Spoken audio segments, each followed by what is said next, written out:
प्रहार टीवी और मैं हूं आपके साथ स्मिता पटवार। चलिए रुक करेंगे उत्तराखंड की तमाम बड़ी खबरों का, लेकिन उससे पहले एक नजर आज की हेडलाइंस पर। अग्निपथ योजना पर सीएम धामी ने पूर्व सैनिकों के साथ किया संवाद, कहा देश के युवा को किया जा रहा है गुमराह। अग्निपथ योजना पर कैलाश विजयवर्गीय का विवादित बयान, कांग्रेस ने घेरा। शिक्षा मंत्री ने राज्य में जल्द ही हिंदी भाषा में एमबीबीएस कोर्स शुरू होने की कही बात, कांग्रेस ने लिया आड़े हाथ। उत्तरकाशी में एक आवासीय मकान में लगी आग, हजारों रुपए का सामान जलकर हुआ राख।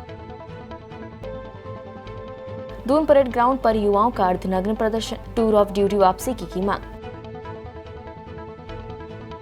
मुख्यमंत्री पुष्कर सिंह धामी की पहल पर अग्निपथ योजना के संबंध में पूर्व सैनिकों के साथ विचार विमर्श का संवाद कार्यक्रम आयोजित किया गया। ये संवाद कार्यक्रम सीएम कैंप कार्यालय के मुख्य सेवक सदन में आयोजित किया गया। आपको बता दें कि उत्तराखंड पहला राज्य है जहां अग्निपथ योजना पर पूर्व सैनिकों के साथ संवाद कार्यक्रम आयोजित किया गया है। सीएम धामी ने कहा कि उत्तराखंड देवभूमि के साथ ही वीर भूमि और सैन्य भूमि भी है।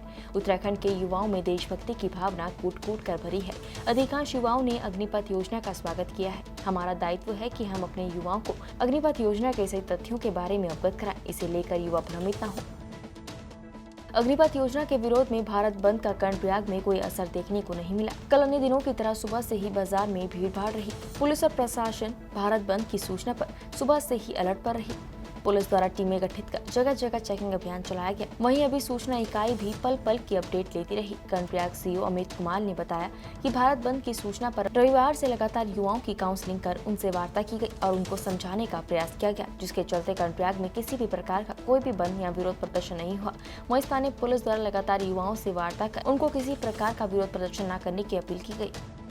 जैसे कि आप सब जानते हैं, इसका पूरे देश में विरोध हो रहा है, तो ऐसे ही हमारे कर्णप्रयाग में भी कुछ नाम सामने आए थे जिनके द्वारा इसमें विरोध करना प्रस्तावित किया गया था। तो जानकारी में आने के तुरंत कर्णप्रयाग पुलिस द्वारा उनकी काउंसलिंग की गई है और सभी को समझाया गया है, उनको बताया गया है और उनको ये भी बताया गया है कि अगर फ्यूचर में किसी का नाम अगर इस तरह की घटना में शामिल होता है, उस पर एफआईआर हो जाती है और फ्यूचर में उसका नाम आ जाता है, तो उसको अन्य किसी विभाग में नौकरी के लिए भी समस्या आएगी। तो इनकी काउंसलिंग की गई है, इनको समझाया गया है। तो काउंसलिंग होने के उपरांत इन्होंने अपना विरोध स्थगित कर दिया है। विकासखंड भिलंगना के तहसील घनसाली में यूथ कांग्रेस और युवा शक्ति सहयोग संगठन भिलंगना के संयुक्त तत्वाधान में उपजिलाधिकारी घनसाली और थाना अध्यक्ष घनसाली को अग्निपथ योजना के विरोध में ज्ञापन दिया गया। संगठन से जुड़े हुए युवाओं का कहना है कि सेना में भर्ती होने जा रहे नौजवानों के साथ टीओडी नामक योजना बनाकर नौजवानों को मात्र 4 वर्ष के लिए भर्ती किया जा रहा है, जो कि बेहद शर्मनाक है, जिससे कि विश्व में वीरता का परचम लहराने वाले सैन्य प्रदेश उत्तराखंड के नौजवान काफी आक्रोशित और आहत है। मेरा कहना है कि सबसे पहले ये हमारे देश के युवाओं के साथ खिलवाड़ है, उनके भविष्य के साथ बहुत ही बड़ी साजिश है। ये सबसे पहले तो जो हमारी भाजपा सरकार है, इसने पहले तो पूरे देश को बेच दिया। उसके बाद जो हमारी अर्थव्यवस्था, जो हमारी सुरक्षा व्यवस्था है, जो हमारी आर्मी है, उसको भी ये बेचना चाह रही है।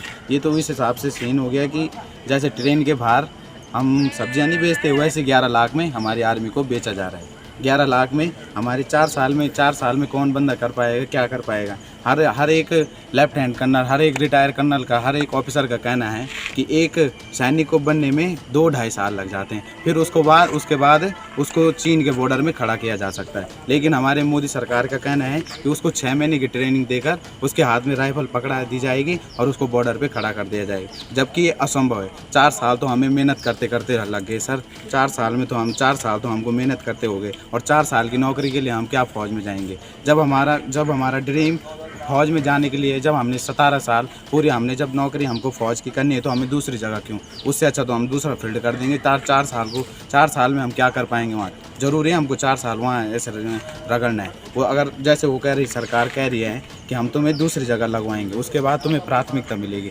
सर अगर ऐसी बात है तो हम दूसरा फील्ड अपना लेते, लेकिन हमारा एक जुनून है, हम पहाड़ियों का, हम पूरे देश का जो आर्मी होती है उसका हमारा जुनून है कि हम आर्मी में भर्ती हों और हम अपने देश की सुरक्षा व्यवस्था, देश की सेवा कर सकें। लेकिन ये सरकार नहीं समझ पा रही है और मेरा इतना कहना है कि अगर ये टीओडी नियम वापस नहीं हुआ तो आने वाले देश में हमारा देश गुलाम होने वाला है।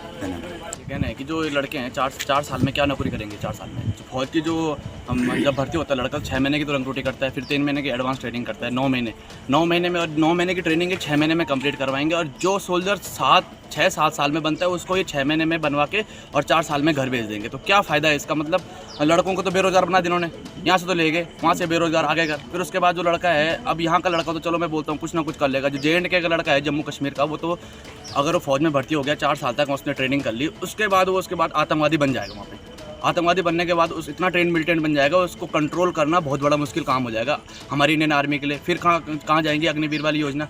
और कल के दिन पे लड़का जब सड़कों पे आएगा और यही लड़का कल के दिन पे यहाँ तोड़ फोड़ करेगा, कुछ भी करेगा, तो सरकार बोलेगी नहीं जी तुम दंगाई हो, तुम भारत से प्रेम नहीं करते हो। प्रेम सभी लोग करते हैं, लेकिन इनका भी तो कुछ सुनो ना। कभी इन्होंने अग्निवीर के नाम से हटा दिया, अब कहाँ जाएगा यहाँ का लड़का? एक तो पहाड़ में केवल 2 ही चीज़ें, एक होटल एक फौज। अब जो लड़के यहाँ फौज की तैयारी कर रहे हैं, सुबह शाम दौड़ रहे हैं, सुबह 4 बजे जब दौड़ रहे हैं, ठंड नहीं देख रहे, बारिश नहीं देख रहे, धूप नहीं देख रहे, दौड़ रहे हैं। लेकिन अब उन्होंने 2 साल से इनको बोला कि कोरोना है जी, इसके बाद ही इनका रिटर्न होगा। किसी का रिटर्न रोक रखा है इन्होंने, आर्मी वालों के अभी 1.5 साल से इन्होंने रिटर्न रोक रखा है। अभी लास्ट टाइम इन्होंने कैंसिल कर दिया। बेचारों ने, गरीब लोगों ने कहीं उनकी कोचिंग लगवाई, श्रीनगर, किसी को श्रीनगर भेजा, किसी को देहरादून भेजा, लेकिन अभी उन्होंने सबका कैंसिल कर दिया। तो मतलब लड़का तो रह गया ना बेरोजगारी। 4 साल, अगर 4 साल की नौकरी करवानी करवाओ, हम मना नहीं कर रहे, लेकिन जो 17.5 से 21 साल की उम्र है उसमें जो भर्ती प्रक्रिया थी उसी को रखो। उसके बाद का जो युवा है, अगर जो चाहता है कि मैं फौज में जाता हूँ, उसको करवाओ 4 साल की ना। हम उससे मना नहीं कर रहे, देश प्रेम सबको है, हमको भी है। मैं भी 2 साल की नौकरी करके आया फौज से, मैं भी रिटायर हूँ, लेकिन हमें पता है कि कितना फौज में कितना बिजी रखा जाता है इंसान को। बोल रहे हैं कि ग्रेजुएशन करवाएंगे, ग्रेजुएशन कहाँ से होगा भाई फौज में? फौज में तो इतना बिजी होता है इंसान को अपना नाम पता नहीं होता कि कहाँ जाना है, क्या करना है। 4 साल की नौकरी में कुछ नहीं होगा। इसलिए हमारी एक ही विनती है कि इस कानून को वापस लिया जाए, जो पुरानी भर्ती प्रक्रिया है उसी को लागू किया जाए बस। बीजेपी के राष्ट्रीय महासचिव कैलाश विजयवर्गीय ने इंदौर बीजेपी कार्यालय में आयोजित की प्रेस वार्ता के दौरान अग्निपथ को लेकर विवादित बयान दिया है। बीजेपी नेता ने अग्निवीर को नौकरी पूरी होने के बाद गार्ड की नौकरी देने की बात कही है। उन्होंने कहा कि अगर मुझे किसी भी बीजेपी के ऑफिस में गार्ड रखना है तो मैं अग्निवीर को प्राथमिकता दूंगा। कैलाश विजयवर्गीय के इस बयान को लेकर बीजेपी की मुश्किलें बढ़ गई है। इस बयान को लेकर कांग्रेस प्रदेश प्रवक्ता गरिमा मेहरा दसोनी ने भी उन्हें जमकर घेरा है। भारतीय जनता पार्टी के दिग्गज कैलाश विजयवर्गीय का एक बहुत ही निचले स्तर का, बहुत ही निम्न स्तर का बयान सामने आया है, जिसमें उन्होंने अग्निवीरों को भारतीय जनता पार्टी के कार्यालयों में सुरक्षा गार्ड की नौकरी देने पर प्राथमिकता और वरीयता की बात कही है। ऐसे में ये बात पानी की तरह साफ हो गई है कि भारतीय जनता पार्टी के नेताओं की दृष्टि में इस देश के सैनिकों की क्या औकात और क्या बिसात है। जो व्यक्ति देश की रक्षा के लिए अपने प्राणपण निछावर करने के लिए तैयार है, अपना खून पसीना बहाने के लिए तैयार है, उसकी बेरोजगारी की इस हद तक मजाक उड़ाया जाना कि उसको आप अपने कार्यालय में सिक्योरिटी गार्ड समझ रहे हैं, तो कहीं ना कहीं मुझे लगता है कि इनकी कुत्सित मानसिकता सबके सामने कैलाश विजयवर्गीय के बयान से उजागर हो गई है। ननूरखेड़ा देहरादून में सहायक अध्यापक भर्ती के चयनित अभ्यर्थियों को पिछले 4 दिन से चल रहे धरने को कल गढ़वाल विश्वविद्यालय के पूर्व छात्र संघ अध्यक्ष अंकित उछोली ने धरना स्थल पर जाकर समर्थन दिया। उन्होंने सरकार से मांग की कि परीक्षा परिणाम घोषित होने के 6 महीने बाद भी नियुक्ति न मिलने से अभ्यर्थी मानसिक तनाव में है। सरकार न्यायालय में अभ्यर्थियों का मजबूती से पक्ष रखे और सभी विषय के अभ्यर्थियों की जल्द नियुक्ति सुनिश्चित करें। आज यहाँ पर ननूरखेड़ा देहरादून में पिछले 4 दिनों से जो धरना चल रहा है उसको लेकर के हम लोग यहाँ आज इनको समर्थन देने के लिए आए हैं। और इनकी मांग क्या है? मांग ये है कि 2020 के भीतर उत्तराखंड में सहायक अध्यापक भर्ती परीक्षा की एक भर्ती निकली। 2021 में उसका पेपर हुआ और दिसंबर 2021 में उसका रिजल्ट खुला। लेकिन दिसंबर के बाद आज 6-7 महीने होने को हैं, लेकिन अभी इन अभ्यर्थियों को नियुक्ति नहीं मिली है, क्योंकि इनका परिणाम घोषित हो चुका है। तो ये अभ्यर्थी पिछले कई दिनों से यहाँ पर धरने पर हैं। तो इनका कुछ अभ्यर्थी जो उस पेपर के थे, जो रिजल्ट से संतुष्ट नहीं थे, वो न्यायालय की शरण में गए हैं। तो हम सब लोगों की और मेरी सरकार से ये निवेदन है कि सरकार न्यायालय में जाकर के इन अभ्यर्थियों का पुरजोर तरीके से पक्ष रखे, इनका पक्ष जो है मजबूती के साथ न्यायालय के समक्ष रखे और जल्द से जल्द इन अभ्यर्थियों को नियुक्ति दे। राज्यपाल लेफ्टिनेंट जनरल गुरमीत सिंह ने अंतर्राष्ट्रीय योग दिवस के अवसर पर प्रदेशवासियों को बधाई और शुभकामनाएं दी हैं। अपने संदेश में राज्यपाल ने कहा कि योग शरीर, मस्तिष्क और आत्मा को एक सकारात्मक ऊर्जा और स्वस्थ जीवन जीने की शक्ति देता है। उन्होंने कहा कि उत्तराखंड योग प्रदेश है, यहाँ हरिद्वार और ऋषिकेश योग के लिए विश्व प्रसिद्ध है। पूरे विश्व को योग की प्रेरणा भारत से ही मिली है। राज्यपाल ने कहा कि कोरोना महामारी के बाद योग और प्राणायाम का महत्व और भी बढ़ गया है। कोरोना महामारी ने हमें स्वास्थ्य का ध्यान रखने और प्रतिरोधक क्षमता बढ़ाने का सबक सिखाया है। योग, प्राणायाम और आयुष अधिकांश व्यक्ति की प्रतिरोधक क्षमता बढ़ाने में सहायक है। उन्होंने लोगों से अपने दैनिक जीवनचर्या में योग को अपनाने की अपील की है। आप सबको नमस्कार और जय हिंद। योगा इंटरनेशनल डे की आपको बधाई और शुभकामनाएं। योगा उत्तराखंड और भारत के लिए एक नेचुरल व्यायाम है।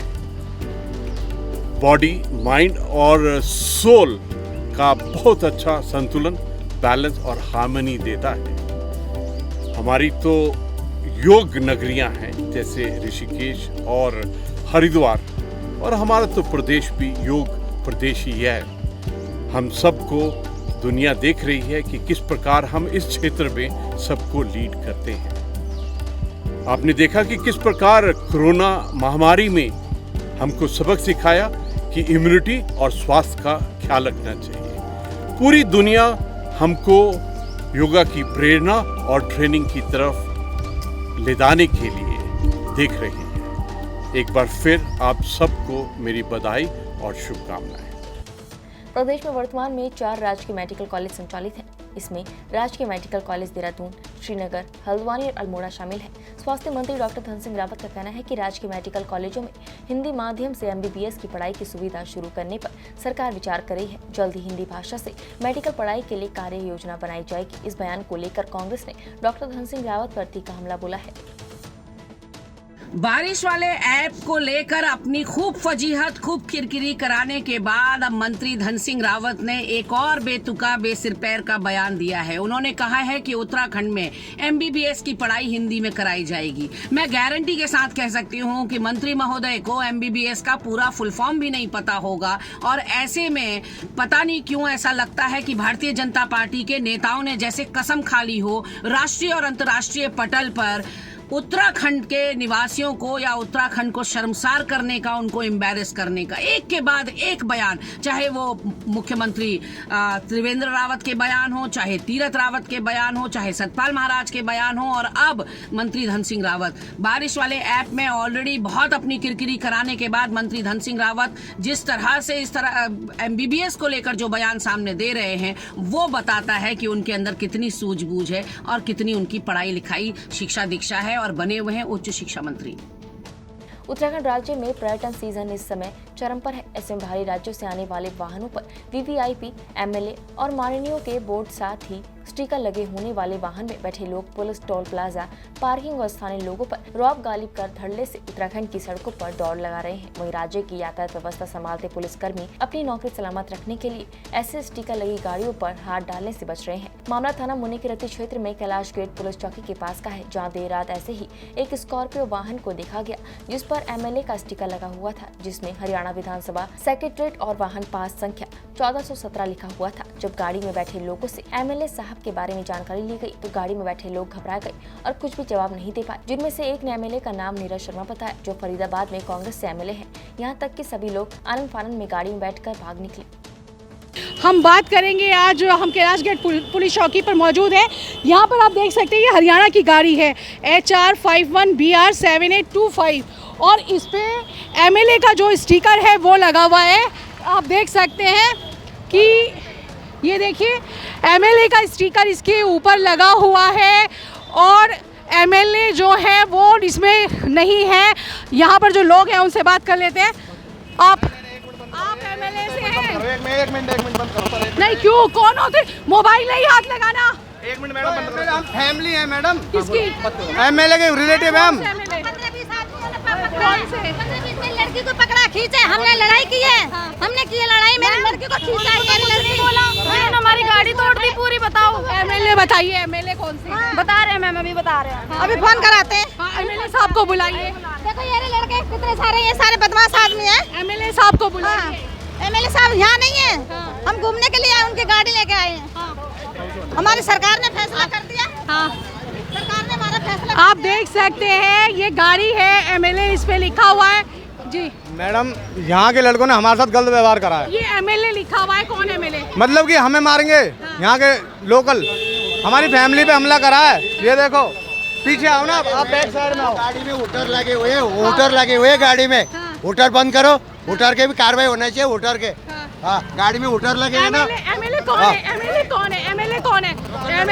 एमएलए कौन है? एमएलए साहब आ रहे हैं अभी। कहाँ है एमएलए कौन है? कौन मैडम, किससे कह रहे हो आप? मुझे क्या पता कौन है। एमएलए कौन है गाड़ी में? एमएलए कौन है? ए, किधर गए? एमएलए कौन है? एमएलए कौन है? एमएलए लिखा हुआ है इस पे एमएलए। एमएलए आप एमएलए? मैम फैसला हो गया, हम जाएं। नहीं, फैसला क्या हो गया? आपने गाड़ी पे एमएलए लिखा हुआ है। मैडम जी, दूसरे की गाड़ी उठा के लेके आ गए हैं, पावर दिखा रहे। दूसरे की गाड़ी लेके आ गए, पावर दिखा रहा है। ठीक है, इस गाड़ी ने होटर बजाया, इस पे क्या होटर बजा रहे हैं तो क्या? हरियाणा के पावर यहाँ हमारे ऋषिकेश में दिखा रहे। तुम्हारे इसे पता नहीं कितना स्टार आते हैं यहाँ पर। पुलिस से बात करेंगे। अरे मैडम जी, हमने करी है बात सारी। एक मिनट। अरे रुकिए, ये एमएलए लगा है। मैडम रुको। एमएलए तो बता दो। एमएलए आप पुलिस को एमएलए की गाड़ी ये। अरे ये गाड़ी भाग गई। और सबसे बड़ी बात है, कैलाश गेट चौकी है, पुलिस वाले यहाँ पर मौजूद हैं, गाड़ी भगा दी गई है। और हम पुलिस को बोलते रहे कि एमएलए लिखा हुआ है इस गाड़ी पर, इसका पता कीजिए, लेकिन इन्होंने भी कुछ नहीं किया। और जो लोग हैं इनके फेवर में आए, उनको पुलिस उनको देखती रही, उनके कहने पे इन्होंने गाड़ी निकाल दी। हमने रोकने की कोशिश करी, हमने पुलिस से बात करने की कोशिश करी, लेकिन उन्होंने कोई भी ध्यान नहीं दिया। आपसे हमने कहा कि वो गाड़ी रोकिए, एमएलए उस पर लिखा हुआ है, आपने जांच करने की कोशिश करी? मैडम ऐसा ना, आप चौकी पर थे, ठीक है, उस पर कुछ भी नहीं लिखा था। मैंने आपने बताया जब गाड़ी रोकने के लिए बोला, आप बताइए। मैं आपको कहती रही गाड़ी रोकी, आपने रोकी? रुकवा देते हैं। सिंचाई विभाग के कनिष्ठ अभियंता सिविल के 228 पदों को वर्तमान में जारी उत्तराखंड सम्मिलित राज्य कनिष्ठ अभियंता सेवा परीक्षा 2021 में सम्मिलित करने के लिए मुख्यमंत्री आवास का घेराव और धरना प्रदर्शन किया गया, जिसमें उत्तराखंड सम्मिलित राज्य कनिष्ठ अभियंता सेवा परीक्षा के लिए 20 सितंबर 2021 को उत्तराखंड कार्मिक और सतर्कता विभाग द्वारा उक्त परीक्षा का अध्याचन उत्तराखंड लोक सेवा आयोग को प्रेषित किया गया था, जिसमें क्रम संख्या 2 में सिंचाई विभाग के 228 पदों को भी सम्मिलित किया गया था। उक्त परीक्षा का विज्ञापन उत्तराखंड लोक सेवा आयोग द्वारा 26 नवंबर 2021 को जारी किया गया था, जिसमें सिंचाई विभाग के कनिष्ठ अभियंता सिविल के 228 पदों को विज्ञापन से एक दिन पूर्व हटा दिया गया, जबकि कनिष्ठ अभियंता के 48 पदों को विज्ञापन में अन्य विभागों के सही पदों के साथ विज्ञापित किया गया है, जिससे आक्रोशित होकर कनिष्ठ अभियंता सिविल ने मुख्यमंत्री आवास घेराव किया। उन्होंने ये भी बताया कि पूर्व में मुख्यमंत्री से लेकर तमाम मंत्री और विधायकों से उन्हें सिर्फ कोरा आश्वासन ही मिला है। अब जब तक उनकी मांग स्वीकार नहीं की जाती, तब तक वो मुख्यमंत्री आवास के बाहर ही धरना देंगे। बहुत टाइम से लगे हुए हैं इस चक्कर में कि हमारी इरिगेशन की 228 पद जो है वो ऐड हो जाए, तो हमें हमारे युवा मुख्यमंत्री जी से बहुत ज़्यादा उम्मीदें हैं कि वो करेंगे, क्योंकि हम कोई यहाँ पे मतलब गलत चीज़ लेकर तो आए नहीं है, ये हमारी जायज़ मांगे हैं और ये ऐड होना हम लोगों के भविष्य के लिए बहुत ज़्यादा ज़रूरी है। और हम पिछली बार भी जब हम आए थे तभी भी हमें ऐसे ही बोला गया कि हम कर देंगे। उसके काफ़ी टाइम बाद इन्होंने इरिगेशन मतलब वैकेंसी रिलीज़ करी दैट्स ओके। उसके बाद इन्होंने क्या करा, उसमें से सारे के सारे पोस्ट मतलब अप्रॉक्स 300 पोस्ट इन्होंने हटा दिए। इससे तो हमारा बहुत बड़ा नुकसान है ना, हमारा पूरा भविष्य दाव पे लगा हुआ है। तो मेरे साथ साथ मेरे सारे फ्रेंड्स हैं जो हम इन सब प्रॉब्लम से फेस कर रहे हैं इस प्रॉब्लम को, तो हमें उम्मीद है कि हमारे मुख्यमंत्री जी हमारी बात सुनेंगे, सतपाल महाराज जी हमारी बात सुनेंगे और करेंगे वो हमारे लिए कुछ ना कुछ। ये निवेदन है कि जो हमारी पोस्ट है इरिगेशन की 228 प्लस पोस्ट है, उन्हें प्लीज़ जल्दी से जल्दी ऐड कर दीजिए। बाकी हमें इससे ज़्यादा कुछ नहीं चाहिए और हमारी इतनी महंगी मांगे भी नहीं है, बहुत सिंपल सी मांगे और बहुत छोटी है। तो प्लीज़ हमारी ये रिक्वेस्ट है कि आप इन्हें जल्दी से जल्दी ऐड करें और तब तक हम यहाँ से जाएंगे नहीं। अब तो वैसे भी अच्छा मौसम है, हम बैठ सकते हैं, हम अच्छे से बैठ सकते हैं यहाँ पे, हाँ इंजॉय करके टेंशन फ्री होके बैठेंगे। और हम 36 रैलियाँ निकालेंगे जब तक हमारी पोस्ट ऐड नहीं हो जाती है। Okay thank you. वित्तीय स्वीकृति मिल चुकी है और सर कुछ दिन पहले सर सिंचाई विभाग में अधिवेशन था, तो उसमें माननीय मंत्री जी ने अधिवेशन में कहा है कि इन पदों को आप जोड़ दीजिए पुराने पदों के साथ, और वहाँ पे सिंचाई सचिव और हमारे मुख्य अभियंता सभी थे। तो सर मंत्री जी के लिखित आश्वासन पे भी, रिटर्न लिखने पे भी, बोलने पे भी सभी पदों को जोड़ा जा रहा है और कम से कम तकरीबन 1 महीना हो चुका है। 1 महीने से हम मंत्री जी के पास परसों विधायक हॉस्टल भी गए, 30 या 35 विधायकों से लेटर भी लिखवा चुके हैं सीएम साहब को। चंपावत चुनाव में भी हम चंपावत में सीएम साहब से मिले, सीएम साहब ने आश्वासन दिया कि हम जोड़ देंगे, लेकिन सर 1 महीने से कोई कार्रवाई नज़र नहीं आ रही है हमें। तो सर हम छात्र हैं, हम कहाँ जाएँ? शासन प्रशासन हम घूम चुके हैं, सचिवालय से लेके मुख्य अभियंता कार्यालय से लेके हर जगह सर हम जा चुके हैं। तो सर हम छात्र हम जाए कहाँ सर इस चीज़ में। तो ये जो लड़ाई है हमारी, ये तकरीबन 2 साल से तो परमानेंटली लड़ाई चल रही है। जो जूनियर इंजीनियरिंग के जो पद है उनके लिए चल रही है, पहले भर्ती नहीं निकाली जा रही थी। आज हम जो है सीएम आवास कूच जो है दूसरी बार कर रहे हैं। इससे पहले 6 बार जो हम सचिवालय कूच कर चुके हैं। और बल्कि इसी मैटर में जो हमारा जो आज का जो मुख्य उद्देश्य है वो ये है कि जो हमें अभी तक जूनियर इंजीनियर के जो पोस्ट निकाले थे उसमें जो है 228 पद जो थे सिंचाई विभाग के, उसे मर्ज किया था, जो कि अभी वर्तमान में उसे जो है हटा दिया गया है। हमारी खासकर मांग यही है, हमने इसके लिए पेपर भी दिया है। तो हम सरकार से यही मांग करना चाहते हैं कि जो 228 पदों को जो आपने अलग किया है उसे ऐड क्यों नहीं किया जा रहा है, उसे हम जो है ऐड करवाना चाह रहे हैं। उस भर्ती में जो भी इन्होंने भर्ती निकाली है, कुछ जो 500 कुछ पद निकाले, उसमें 228 पद हम ऐड करना चाहते हैं, जो कि हमें जो है इसका फ़ायदा मिल सके, क्योंकि हमने दिन रात एक करके मेहनत की है। अब हम जिस हक के लिए जो हमें हक मिलना चाहिए था वो हक मिल नहीं रहा। इसी के उद्देश्य से हम जो है आज सीएम आवास कूच कर रहे हैं, और हम तब तक यहाँ से जाएंगे नहीं जब तक हमें जो है इसका जो है शासन निर्देश जारी ना हो पाए। उत्तरकाशी में बीती रात को एक आवासीय मकान में आग लगने से मकान सहित हजारों रुपए का सामान जलकर खाक हो गया। जिला आपदा प्रबंधन केंद्र से प्राप्त जानकारी के अनुसार रात भरत सिंह ग्राम चुंगी बहेड़ी के लकड़ी के मकान पर अचानक सिलेंडर में आग लग गई, जिससे मकान सहित घर में रखा सारा सामान जलकर खाक हो गया। आग को फायर सर्विस, क्यूआरटी टीम और स्थानीय ग्रामीणों द्वारा पूर्ण रूप से काबू किया गया। आग से बिस्तर, कपड़े, नकदी, रुपए आदि सारा सामान मकान सहित पूर्ण रूप से जलकर खाक हो गया। आग लगने से कोई जन पशु हानि नहीं हुई है। रुद्रप्रयाग जिले के अति प्राथमिक स्वास्थ्य केंद्र बनौली में तैनात एक फार्मासिस्ट के खिलाफ 5 गांवों की जनता ने मोर्चा खोला है। ये फार्मासिस्ट पिछले 15 सालों से इसी स्वास्थ्य केंद्र में तैनात है, लेकिन इन पर आरोप है कि ये उपचार के लिए आने वाले हर व्यक्ति के साथ दुर्व्यवहार करते हैं। ग्रामीण इस फार्मासिस्ट की शिकायत पूर्व में मुख्य चिकित्सा अधिकारी से भी कर चुके हैं, लेकिन इस पर कोई कार्यवाही नहीं हुई, जिसके बाद अब ग्रामीण आंदोलन पर उतर आए हैं। सोमवार को ग्रामीणों ने स्वास्थ्य केंद्र पर तालाबंदी की और प्रदर्शन किया। यहाँ पे जो अति प्राथमिक स्वास्थ्य केंद्र बैनोली है, आए दिन जनप्रतिनिधियों के द्वारा और जनता के द्वारा यहाँ पे जो चीफ फार्मासिस्ट मैठानी जी हैं उनके बारे में शिकायत आती है कि उन्होंने मोनोपोली यहाँ पे कर रखी है, किसी मरीज को वो दवाई देने के लिए तैयार नहीं है। और यहाँ तक कि उनके 16 साल के कार्यकाल में जो भी स्टाफ यहाँ पे आया है उनके द्वारा उस स्टाफ का इतना उत्पीड़न किया गया है कि पिछले 16 सालों से नहीं कोई डॉक्टर, नहीं कोई स्वीपर और नहीं कोई एएनएम यहाँ पे रुकने के लिए तैयार है। आज जो ग्रामीणों का आक्रोश था वो फूट पड़ा है और ग्रामीणों ने स्पष्ट चेतावनी दी है, आज सांकेतिक तालेबंदी की है और ये चेतावनी दी है कि यदि 1 सप्ताह के भीतर जो चीफ फार्मासिस्ट मैठानी यहाँ पे हैं, इनकी तानाशाही को खत्म नहीं किया गया, इनका अटैचमेंट या हस्तांतरण अन्यत्र न किया गया, तो सभी लोगों ने एक स्वर में कहा है कि जो ये अति प्राथमिक स्वास्थ्य केंद्र है इस पे परमानेंट तालाबंदी की जाएगी। और एक आपकी जानकारी के लिए बता दूं कि चिरबटिया से लेकर के और तिलवाड़ा तक यात्रा रूट पे पड़ने वाला ये पहला प्राथमिक स्वास्थ्य केंद्र है, लेकिन ये सिर्फ कहने की बात है। आप जान सकते हैं कि जहां स्थानीय लोगों को इलाज न मिल रहा हो वहां किसी तीर्थ यात्री को इलाज मिलेगा, ये बड़ा विचारणीय प्रश्न है। आज प्राथमिक स्वास्थ्य केंद्र बैनोली में यहाँ पे फार्मासिस्ट अरुण पुरुषोत्तम मैठानी के विषय में यहाँ पे मीटिंग हुई और हमारी समस्त क्षेत्रीय जनता का यही कहना है कि जो यहाँ पर फार्मासिस्ट हैं इनका रवैया और व्यवहार हॉस्पिटल के लिए अच्छा नहीं है और जो मरीज़ हैं, स्थानीय मरीज़ हैं, उनके लिए भी इनका व्यवहार अच्छा नहीं है। तो आज यहाँ पे सांकेतिक तालाबंदी हुई है। जब से नगर निगम कोटद्वार अस्तित्व में आया है, हमेशा अपने कारनामों की वजह से सुर्खियों में रहा है, चाहे वो 20 लाख रुपए के गबन का मामला हो, अतिक्रमण हटाने का मामला हो, बोर्ड बैठकों में हंगामे का मामला हो। गजब के कारनामों की वजह से नगर निगम कोटद्वार हमेशा खबरों की हेडलाइन बनता रहा। ऐसे ही गजब का कारनामा नगर निगम ने एक बार फिर कर डाला है। लगभग 75 लाख रुपए का रैन बसेरा रेलवे की भूमि पर बना डाला। जब रेलवे की भूमि पर बन रही इस इमारत की शिकायत की गई तो शिकायत का संज्ञान लेते हुए रेलवे ने नगर निगम को निर्माण कार्य रोकने का नोटिस थमा दिया। नोटिस मिलते ही नगर निगम के अधिकारियों के हाथ पांव फूल गए। वहीं नगर आयुक्त का कहना है कि ये इमारत नगर निगम की भूमि पर ही बन रही है, ब्रिटिश काल से ही ये भूमि हमारी है।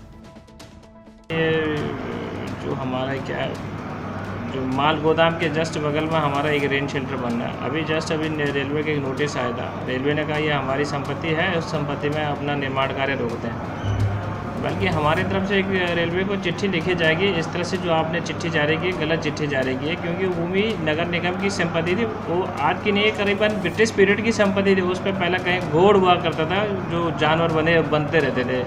तो इस संदर्भ में रेलवे वालों को पत्राचार किया जाएगा। सर कितने की बिल्डिंग है सर जो बन रही है? नहीं, बिल्डिंग बन रही है, रेन शेल्टर बन रही है, उसमें 4 मंजिला रेन शेल्टर बन रही है।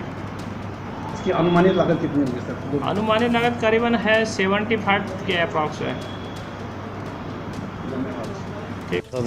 और वार्ड नंबर 11 में जो रेन बसेरा बन रहा है वो रेलवे की ज़मीन में बन रहा है। और 2008 में भी हमारी मदर सभासद थी, उस समय भी हमने एक लड़ाई लड़ी थी कि रेलवे की ज़मीन में अन्य लोग जो है कब्जा कर रहे हैं। और आज भी नगर निगम जो है गलत जो है रेन बसेरा बना रहा है। वो मेरे ही वार्ड में स्थापित मतलब बन रहा है। और जो है क्या उसका नाम, मैंने कई बार रेलवे विभाग को, DRM मुरादाबाद को भी संज्ञान लिया है, सूचना लगाई है। और नजाबाद जो है जेई हैं, जो अधिशासी अभियंता हैं, उनके द्वारा भी एक सर्वे कराया गया। और नगर निगम की भूमि वो है ही नहीं, क्योंकि ये सारा जितना भी नीचे वार्ड नंबर 11 में आता है ये सारा रेलवे की भूमि पे आता है।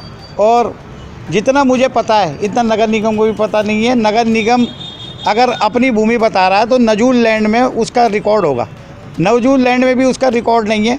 और रेलवे पे जो नक्शा है, रेलवे का एक नक्शा होता है, उस नक्शे पे ये भूमि। अल्मोड़ा जिले के विकास कंसल्ट में सस्ता गल्ला विक्रेता ने अपनी 3 सूत्रीय मांगों को लेकर सस्ता गल्ला विक्रेता अध्यक्ष मोहन सिंह के नेतृत्व में तहसील मुख्यालय सल्ट में तहसीलदार सल्ट को ज्ञापन सौंपा। वहीं अध्यक्ष मोहन सिंह का कहना है कि इंटरनेट न चलने के कारण उपभोक्ता को वापस जाना पड़ता है। उन्होंने बताया कि लंबे समय से सस्ता गल्ला विक्रेता मानदेय की मांग कर रहे हैं। उन्होंने कहा कि मांग पूरी नहीं होने पर गल्ला विक्रेता ने 30 जून को अनिश्चितकालीन हड़ताल पर जाने की चेतावनी दी है। आज तहसील सल्ट में सस्ता गल्ला विक्रेता संगठन के द्वारा एक ज्ञापन दिया गया है, जो कि हमारी लंबित समय से ही मांगें पूरी नहीं हो पा रही हैं। वो मानदेय की हो, चाहे वो यहाँ पे नेट की हो, नेट कनेक्टिविटी काम नहीं करती है, उपभोक्ता को वापस जाना पड़ रहा है। इसलिए हम नेट से काम करने में असमर्थ हैं। और हमारे मानदेय पे भी बार बार हम 2-3 सालों से लगातार मांग कर रहे हैं, वो आज तक कोई संज्ञान सरकार द्वारा नहीं लिया गया है। और आगे जो भी हमारी मांगें हैं, इन मांगों को पूर्ण के लिए हमने माननीय उप जिला अधिकारी महोदय को यहाँ पर ज्ञापन दिया है। और यदि हमारी मांगों पर विचार नहीं किया जाए तो हम 30 तारीख से सामूहिक हड़ताल पर जाने का निर्णय ले चुके हैं। जनपद उधम सिंह नगर में इन दिनों कोरोना वायरस की तरह ई रिक्शा का वायरस फैलता हुआ दिखाई दे रहा है। ई रिक्शा के बढ़ते ग्राफ से छोटी छोटी आपराधिक घटनाओं के साथ शहर में जाम की समस्या भी उत्पन्न हो रही है। बिना सत्यापन के दौड़ रहे रिक्शा प्रशासन के लिए चुनौती बने हुए हैं, जिसको लेकर प्रशासन की संयुक्त रूप से टीम बनाकर टेक्नोलॉजी के माध्यम से मुसाफिरों के लिए जहां सुरक्षित सफर का इंतजाम किया है, वहीं ई रिक्शा चालकों पर कानूनी शिकंजा कसने की तैयारी भी कर ली है। सड़कों पर दौड़ रही ई रिक्शा की चेकिंग अभियान के दौरान सारे डॉक्यूमेंट्स वैलिड होने पर उनको QR कोड दिया जाएगा। सफर कर रहे यात्री QR कोड को स्कैन कर परिजनों तक पूरी जानकारी पहुंचा सकेंगे और ई रिक्शा किसके नाम पर रजिस्टर्ड है और रिक्शा चालक कौन है, ये सभी जानकारी यात्रियों को मिल सकेगी। अभी कुछ दिन पहले हमने ARTO साहब के माध्यम से उनकी हेल्प से हमने एक सत्यापन अभियान चलाया था, जहाँ पे ऐसे ई रिक्शा की धरपकड़ कर रहे थे हम, जिनके पास में उनके पूरे वैलिड डॉक्यूमेंट्स नहीं थे।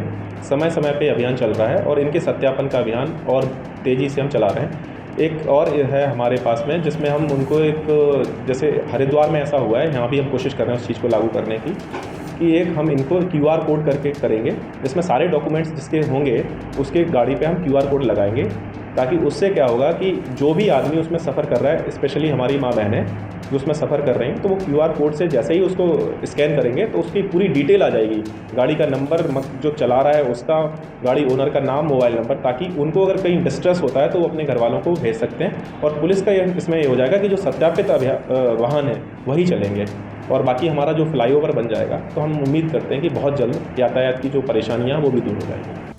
उत्तराखंड की तमाम बड़ी खबरों में फिलहाल इतना ही। बाकी खबरों के लिए देखते रहिए पहाड़ TV। नमस्कार।